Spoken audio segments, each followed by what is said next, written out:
Bonjour mesdames et messieurs, je suis tout à fait ravi de vous retrouver dans cette nouvelle édition dans votre émission semi-hebdomadaire autour du monde, édition Afrique. Comme vous savez, pendant cette édition, on essaye de jeter un coup d'œil sur les efforts égyptiens déployés sur la scène africaine dans plusieurs domaines, à partir bien sûr du domaine politique, passons par le domaine économique, justement, en fin de compte, par le domaine culturel. Aujourd'hui, c'est une édition tout à fait spéciale car nous avons aujourd'hui au studio de la TV internationale M. Adam Edella. C'est tout d'abord un frère tchadien, c'est un consultant, formateur, expert en entrepreneuriat, conseiller même du ministre de la Jeunesse et du Sport et de la promotion de l'entrepreneuriat. Vous êtes le bienvenu sur la TV internationale. Merci beaucoup, merci de cette réception. Merci beaucoup. Très très vite, nous devons jeter un coup d'œil sur, si je puis dire, votre but de la visite effectuée officiellement ici en Égypte.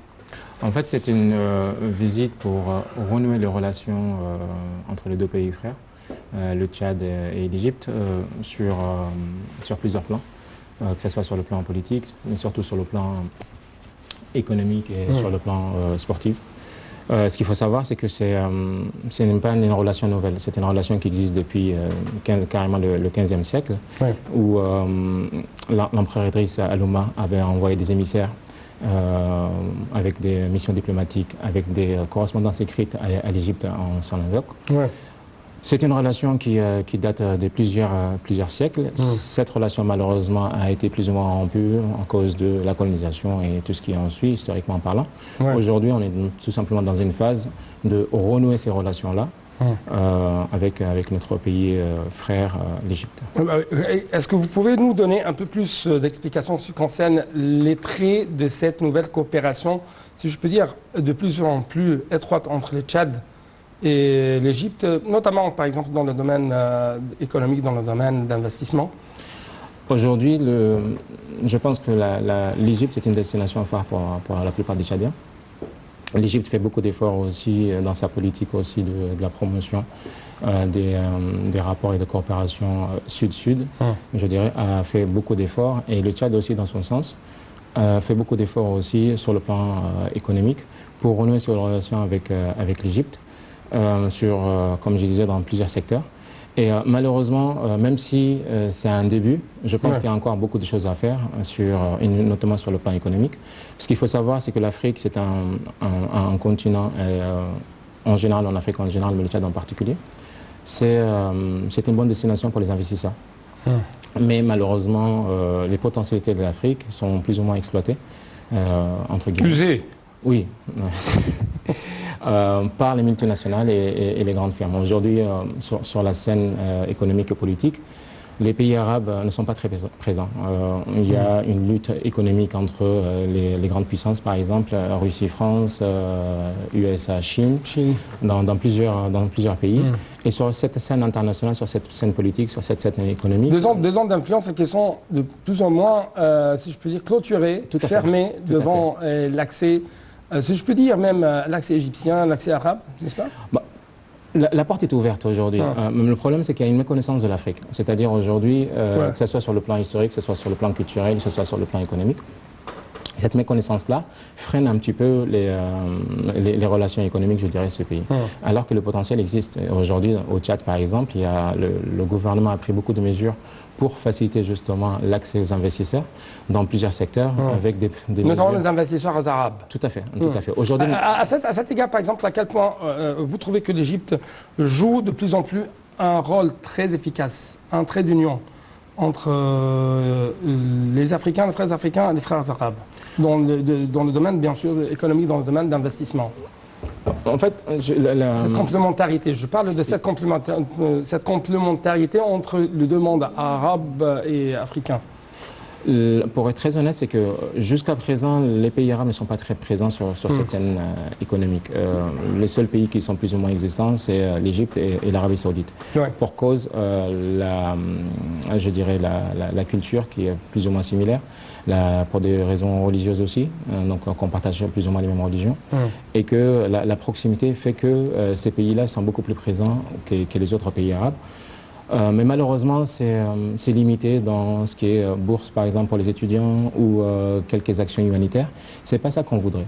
Nous voulons mettre en place une vraie structure qui facilite les investissements, les investisseurs. Aujourd'hui, la Ligue des investisseurs égyptiens commence à regarder le Tchad dans plusieurs secteurs. Aujourd'hui, les secteurs promoteurs au Tchad, on parle d'agriculture, télécommunications. La plupart des ingénieurs en télécommunications sont des ingénieurs égyptiens dans les entreprises de télécommunications, mais qui travaillent pour des firmes étrangères.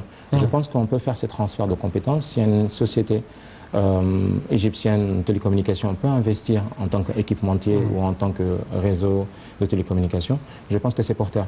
Les domaines, par exemple, de l'énergie renouvelable, aujourd'hui, l'Égypte a montrer ses preuves dans ce secteur-là, et on peut faire des transferts de compétences ou tout simplement faciliter le terrain pour que les investisseurs investissent dans ce domaine. Oui, en fait, vous avez une bonne connaissance de ce qui se passe ici en Égypte, notamment durant les dernières années.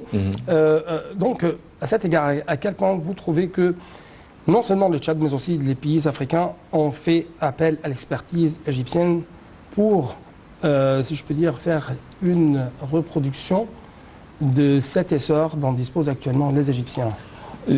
L'Égypte, c'est un pays très riche, c'est un pays riche en histoire, c'est un pays riche en civilisation, et aujourd'hui, sur le plan économique, commence à montrer ses preuves. Je vois, à titre personnel, le changement de l'Égypte sur les 5 dernières années, ou quasiment sur les 10 dernières années. J'aimerais bien écouter votre remarque. Effectivement, en termes d'infrastructures, par exemple, en termes de nouvelles villes qui sont construites, en termes de délocalisation de certains secteurs carrément qui viennent directement investir en Égypte. Et aujourd'hui, l'expertise égyptienne, elle est là. Mais maintenant, ce qu'on voudrait, c'est que ce transfert de compétences, malheureusement, si on prend l'échange entre l'Égypte et les pays africains est quasiment minime. Aujourd'hui, si on prend le Tchad par exemple, les 5 premiers pays avec lesquels le Tchad traite sont la Chine, les Émirats arabes unis, la France, l'USA. Si on prend par exemple par secteur, le secteur de télécommunications est quasiment tenu par des firmes étrangères. Idem pour le pétrole, ce sont des sociétés américaines ou canadiennes. Si on prend le secteur de banque, c'est quasiment des banques étrangères. Alors que dans tous ces secteurs-là, l'Égypte peut montrer son savoir-faire, transfert de compétences, peut investir dans ces domaines-là qui sont très rentables. Et puis l'État a pris des mesures pour sécuriser les investisseurs, pour faciliter justement l'accès au financement, pour garantir leur financement aussi, avec toute une série de mesures, par exemple l'exonération d'un certain nombre de taxes, sur les impôts aussi, sur tout ce qui est transfert et tout ce qui est custom service, c'est-à-dire la douane, par exemple, dans certains secteurs où ils sont exonérés. Donc toutes ces politiques-là sont faites pour développer un petit peu le secteur privé et inciter les investisseurs égyptiens et arabes à venir investir au Tchad. Ouais. Quels sont les mécanismes que vous proposez aujourd'hui afin d'encourager, afin de renforcer de plus en plus ce partenariat entre le Tchad et l'Égypte dans ce domaine de l'investissement, dans ce domaine économique? Dans un premier temps, on ne peut pas investir sans avoir une stabilité politique. Donc aujourd'hui, sur le plan de stabilité politique, je pense que... La sécurité encore? La sécurité, bien entendu. Je pense que l'Égypte a montré ses preuves, c'est un pays stable, mais le Tchad aussi, c'est un pays stable. Parce qu'il y avait bien sûr une lutte tout à fait acharnée contre le terrorisme. Bien sûr. Et bien sûr. les Égyptiens et l'État égyptien est devenu de plus en plus conscient que les pays sahélo-sahariens représentent les camps arrière, tout à fait. Ou la profondeur stratégique de l'Égypte, parce que, comme vous savez, beaucoup de groupes extrémistes sévissent dans les pays sahélo-sahariens. C'est pourquoi on trouve qu'il y a de plus en plus des coopérations, non seulement sur le plan sécuritaire ou militaire, mais aussi sur le plan économique, le plan idéologique, le plan culturel, ainsi de suite. Oui. C'est clair que l'instabilité politique joue un rôle majeur et entrave considérablement le climat des affaires et les perspectives des affaires et des investissements dans ces pays. Aujourd'hui, nul ne peut mettre en doute, ou on n'a pas besoin de démontrer le rôle que le Tchad joue justement dans cette lutte contre le terrorisme. Et je pense qu'il y a aussi des partenariats entre le Tchad et l'Égypte dans ce sens-là. Mais ce qui est à dire, c'est que la stabilité politique est là. Comme on dit ici en Égypte, ou comme le président Abdel Fattah al-Sisi a dit, le fait d'investir dans le domaine de la sécurité, c'est-à-dire investir dans le domaine économique. Bien sûr. Ouais. Et donc vous êtes d'accord avec ce point de vue? Bien sûr, tout à fait. Ouais. Tout à fait. Ouais. Il y a plusieurs secteurs porteurs. Donc on en a cité quelques-uns tout à l'heure. On a cité notamment les énergies renouvelables, on a cité l'agriculture, parce qu'aujourd'hui, ce qu'il faut savoir, c'est que 60% des terres fertiles se trouvent en Afrique. Ouais. Il y a, vous permettez un petit peu, je ne vais pas être politiquement incorrect, mais il y a un problème de la perception égyptienne de l'Afrique. Souvent, on parle d'Égypte comme si l'Égypte n'est pas un pays africain. Non, c'est tout à fait un pays africain, mais il y a, si je peux dire, il y a des clichés qui sont, si je peux dire, qui sont diffusés par d'autres pays afin de doter l'Égypte du sein de l'Afrique, mais pas. Par nature, par structure, nous sommes des Africains, bien sûr. Tout à fait. Ouais. Et que le rôle que l'Égypte joue en ce moment, justement, pour renforcer cette image-là, on a organisé des sommets pour la jeunesse africaine. Encore une fois, ce n'est pas une image, c'est une réalité. C'est une perception. C'est une perception que l'Égypte ne se considère pas, comme d'autres pays arabes d'ailleurs, qui sont pays africains aussi, notamment l'Algérie, le Maroc, la Tunisie, où ils se disent plus arabes qu'africains alors qu'ils sont africains. Donc, je ne suis pas tout à fait d'accord avec vous en ce qui concerne ce point. Nous avons, si je peux dire, une culture africaine. Ce n'est pas africaine seulement, africaine, arabe, chrétienne, musulmane. Bien sûr, beaucoup, nous sommes un carrefour de civilisation. Effectivement. Ouais. Effectivement. Ouais. Donc, dans ce sens-là, l'Égypte joue un rôle majeur. Comme on le disait tout à l'heure, c'est que l'Égypte a organisé beaucoup de sommets pour la jeunesse africaine, que ce soit à Sharm el-Sheikh, que ce soit dans d'autres, notamment par des programmes d'échange, notamment par des partenariats. Et c'est ça qu'on veut développer.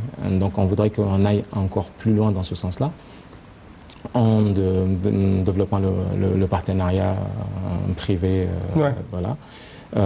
L'Égypte, on trouve que l'Égypte essaye de jouer de plus en plus un rôle très efficace dans le domaine de la formation des jeunes. Bien sûr. Parce que, comme vous savez, pour lutter contre la pauvreté, l'endettement, le terrorisme, l'immigration clandestine, nous devons créer, c'est ça la perception égyptienne, nous devons créer un espoir pour la jeunesse africaine. Tout à fait. Tout à fait.